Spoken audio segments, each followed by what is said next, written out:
본 영상은 투자 판단 참고용이며 모든 투자 책임은 투자자 본인에게 있습니다. 특정 종목 매수, 매도 추천이 아니라는 점 먼저 말씀드립니다. 코스피 5천. 네, 2026년에는 우리가 이 숫자를 보게 될 것 같습니다. 이걸 두고 어떤 분은 인생을 바꿀 기회다 하실 테고 또 어떤 분은 이거 완전 거품 아니야? 하고 불안해하시겠죠. 과연 이 거대한 파도 위에서 우리는 어디로 가야 할까요? 주식으로 세상을 이해하기에 오신 걸 환영합니다. 저 20년 차 시니어 전략가와 함께 2020년 시장의 지도를 한번 제대로 그려보시죠. 화면에 보이는 이 숫자 5천. 참 꿈만 같던 숫자인데 막상 현실로 다가오니까 심장이 더 빨리 뛰시죠? 제 20년 경험에 비춰보면요. 시장에 이렇게 환호성이 가득할 때일수록 우리 투자자의 머리는 더 차가워져야 합니다. 그냥 분위기에 취해서 따라가기보단 이 숫자를 만든 진짜 힘이 뭔지, 그리고 그 화려함 뒤에 숨은 리스크는 없는지 아주 냉정하게 해부해봐야 하는 시간이라는 거죠. 그래서 오늘은요, 화면에 보이는 이 5가지 핵심 질문을 가지고 2026년 시장을 속 시원하게 파헤쳐 보겠습니다. 거시경제의 큰 흐름부터 시작해서 우리 계좌에 실제로 담을 만한 종목의 논리까지 저만 믿고 한번 따라와 보시죠. 자, 첫 번째 질문입니다. 도대체 무엇이 코스피를 5천이라는 이 꿈의 숫자까지 밀어 올렸을까요? 여러 분석이 있죠. 근데 제 20년 경험으로 볼 때 이 거대한 시장을 움직이는 동력은 딱 3가지로 압축되더군요. 그 첫 번째 엔진부터 바로 확인해 보겠습니다. 바로 이겁니다. 블룸버그 집계를 보니까요. 글로벌 빅테크들이 AI 인프라에 쏟아붓는 돈이 우리 돈으로 무려 1,000조 원에 육박해요. 엔비디아의 젠슨 황 CEO가 그랬죠. 이건 시작에 불과하다. 자, 그럼 이 천문학적인 돈, 이게 다 어디로 흘러갈까요? 당연히 AI의 뇌를 만드는 데 쓰이겠죠. 그리고 그 뇌의 핵심 부품인 고성능 메모리, HBM은 누가 만듭니까? 바로 대한민국입니다. 이 거대한 돈의 흐름이 결국 한국 반도체로 향할 수밖에 없는 이 구조.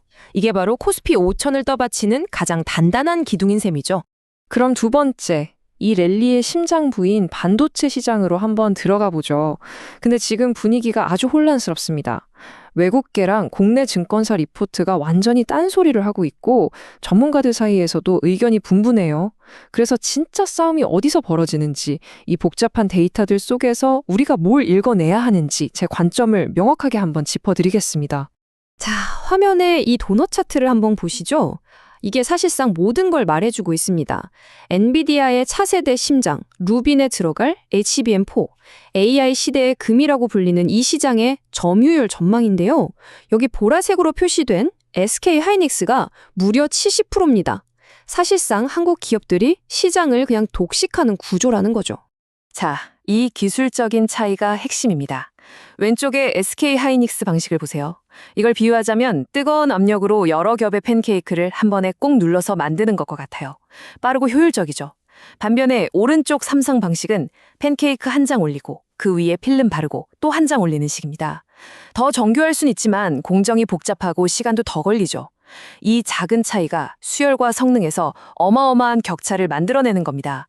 제가 과거 D램 전쟁 때 정말 똑같은 그림을 봤습니다. 역사는 반복되더군요. 그런데 말입니다. 시장이 이렇게 장밋빛으로만 물들어 있는 건 아니에요. CLSA 같은 일부 외국계 증권사에서는 이렇게 찬물을 끼얹는 보고서를 내놓고 있습니다. 너무 올랐다. 이제는 차익 실현할 때다. 이런 목소리가 나오기 시작하면 우리 개인 투자자분들은 불안해질 수밖에 없죠. 이 표를 한번 보세요. 지금 시장의 혼란이 그대로 보입니다. CLSA는 팔라고 하고 교보증권은 더 사라고 하잖아요. 같은 회사를 보는데 이렇게 의견이 다릅니다. 자, 이럴 때 필요한 게 바로 숲을 보는 눈이죠. 이 숫자들 뒤에 숨은 진짜 게임이 뭔지 제가 바로 짚어드리겠습니다. 모두가 HBM만 쳐다볼 때 진짜 기회는 사실 다른 곳에 있거든요. 모두가 HBM 경쟁에만 열광할 때 제 눈에는 삼성전자의 진짜 이야기가 바로 여기, 이 비메모리, 즉 파운드리 사업부에 있습니다. 수년간의 적자를 끊고 2026년에 드디어 흑자 전환이 예상돼요. 이게 왜 중요하냐면요. 메모리는 경기를 타는 사업이지만 파운드리는 AI, 자율주행 같은 미래 산업의 심장을 만드는 훨씬 더 안정적이고 고부가가치 사업이기 때문입니다. 이건 삼성전자가 단순한 메모리 회사가 아니라 종합반도체 기업으로 체질이 바뀌는 거대한 재평가의 시작을 의미하는 겁니다. 자, 반도체 이야기는 여기까지 하고 이제 더 큰 그림을 보러 가보죠. 지금까지 우리가 AI의 뇌를 봤다면 이제는 그 뇌가 탑재될 몸, 바로 로봇 산업이라는 다음 전쟁터를 들여다볼 시간입니다. 피지컬 AI. 좀 생소하게 들리실 수도 있는데 간단합니다. AI가 이제 채팅창에만 머무는 게 아니라 공장에서, 물류창고에서, 심지어 우리 집에서 실제 몸을 가지고 움직이고 일하는 시대가 열렸다는 뜻입니다. 과거의 인터넷이 세상을 바꾼 것 이상의 또 다른 차원의 산업혁명이 시작된 거죠. 대부분 테슬라의 옵티머스가 이 시장의 유일한 주인공이라고 생각하시죠? 그런데 KB증권 리포트를 보면 이야기가 완전히 달라집니다. 현대차가 인수한 보스턴 다이내믹스의 아틀라스 기술력은 이미 테슬라 이상이라는 평가가 나오거든요. 조용한 도전자, 현대차가 이 게임의 판을 흔들 강력한 신호를 보내고 있는 겁니다. 그런데 이 차트를 한번 보십시오. 기술력은 엎치락뒤치락 하는데 두 회사의 시가총액은 10배 이상 차이가 납니다. 만약에 시장이 현대차의 이 로봇 가치를 제대로 평가하기 시작한다면 이 엄청난 밸류에이션 갭은 어떻게 될까요? 여기에 2026년에 숨겨진 보석이 있을지도 모르는 겁니다. 로봇의 몸이 아무리 뛰어나도 심장이 약하면 소용없겠죠. 그 심장이 바로 차세대 배터리입니다. 골드만삭스 보고서를 보면 똑똑한 돈은 이미 전기차 다음 시장, 즉 로봇과 ESS용 배터리로 옮겨가고 있어요. 특히 불이 나지 않는 꿈의 배터리, 전고체 배터리 분야의 선두주자인 삼성 SDI를 우리가 왜 주목해야 하는지 여기에 답이 있는 거죠. 자, 이제 첨단 기술 이야기에서 잠시 눈을 돌려서 국내 시장의 아주 강력한 테마로 넘어가 보겠습니다. 바로 정부가 판을 깔아준 밸류업 프로그램입니다. 기술 성장주와 정책 가치주, 이 두 개의 엔진을 모두 이해해야 전체 시장이 보이기 시작합니다. 밸류업 하면 항상 나오는 게 이 PBR이죠. 복잡하게 생각하실 것 없습니다. 그냥 회사가 가진 진짜 재산, 즉 순자산에 비해서 주가가 얼마나 싸게 거래되는지 보여주는 지표예요.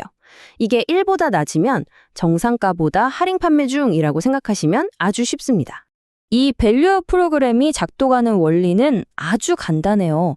정부가 세제 혜택 같은 당근을 주면서 PBR 낮은 기업들한테 주주들한테 더 많이 돌려주세요 하고 압박하는 겁니다. 그럼 기업들은 자사주를 사서 없애거나 배당을 늘리고 자연스럽게 주가는 재평가 받게 되는 그런 선순환 구조죠. 이 표를 한번 보십시오. 정말 기가 막힌 숫자 아닙니까? 일본, 대만 은행들은 죗값을 받거나 프리미엄까지 받는데 우리나라 대표 은행들은 자산 가치의 반값도 못 받고 있습니다. 이게 정상일까요? 이 코리아 디스카운트가 정상화되는 과정 자체가 우리에겐 엄청난 기회가 될 수 있다는 겁니다. 자, 이제 마지막 섹션입니다. 반도체, 로봇, 밸류업 이 세 가지 큰 그림을 우리 투자자의 계좌에 어떻게 녹여낼 것인가 실전 전략을 말씀드리겠습니다. 하지만 전략을 짜기 전에 반드시 확인해야 할 복병이 하나 있습니다. 바로 엔캐리 트레이드의 청산 가능성인데요. 이 흐름이 마치 제가 2013년 테이퍼 텐트럼, 즉 긴축발작 때 봤던 그 그림과 너무나 흡사합니다. 그때도 갑작스러운 금리 변화에 싼 이잣돈이 한꺼번에 빠져나가면서 신흥국 시장 전체가 휘청거렸죠. 이 리스크는 지금 시장의 가장 큰 변수니까 항상 머릿속 한편에 경고등을 켜두셔야 합니다. 그래서 2026년 시장에서 살아남기 위한 제 플레이북 핵심 원칙은 이겁니다. 첫째, 균형이에요. 반도체, 로봇 같은 성장 엔진과 금융주 같은 가치 앵커를 반드시 함께 가져가세요. 둘째, 유동성입니다. 항상 현금 20에서 30%는 총알로 남겨두십시오. 위기는 누군가에겐 반드시 기회가 됩니다. 마지막으로 가장 중요한 원칙, 수익 보호입니다. 오를 때 환호하지 말고 내가 언제 이익을 실현할지 그 기준을 미리 정해두는 것, 이것만큼 중요한 건 없습니다. 정리하겠습니다. 2026년 시장은 AI가 이끄는 기술 혁신과 정책이 밀어주는 가치주 재평가라는 두 개의 거대한 축으로 움직이고 있습니다. 시장은 우리에게 아주 친절하게 지도를 보여준 셈이죠. 이제 운전대를 잡고 앞으로 나아가는 것은 우리 각자의 몫이겠죠. 결국 시장은 생존의 부대이고 현명한 선택이 모든 것을 결정합니다.